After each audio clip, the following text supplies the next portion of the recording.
او دیریم که خدای ته منظور د اور تنورونه وي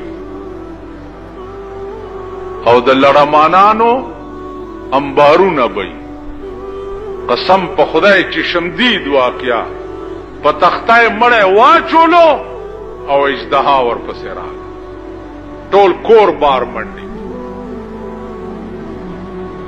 علما را ننوته او طالبان قرآنونه ورته ونیوه چې خدای دپاره اژدها غیبه شو چې هدیرې له جنازه یوړه خو چې مړی لاندې کوز کو همغه اژدها په لحد کې پرته وه. چې شمدید خبرې دي دا د اورېدو نه دي. که وایي دې منبر ته درته سړی راوړم او قرآن ورته په سر ږدم چې تا قبر جوړولو څنګه لړمان تې راووت، دې منبر ته درته راوړم. دغه ورځې په مخ کې دي او تماشې به د ځان وکړي. په وریجو خو مست یې وریجو پسې مړه کېږئ او आवाज وکړي چې کورمم راوړه.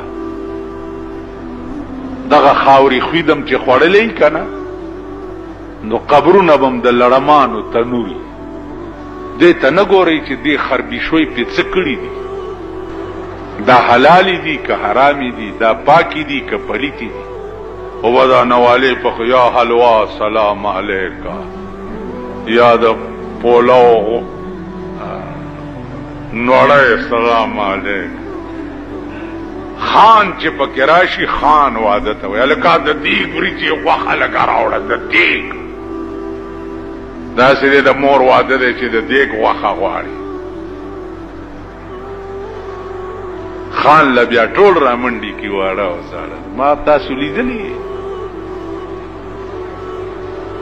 پیژنم دغه بم حالي او دا بم حشر.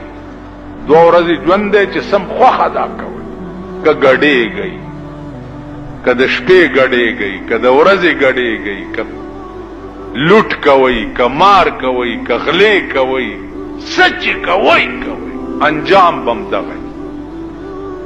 ځکه چې تاسو ژوند دا قرآن جوړ کړی په نقشه تعمیر نکو نو تباه یې.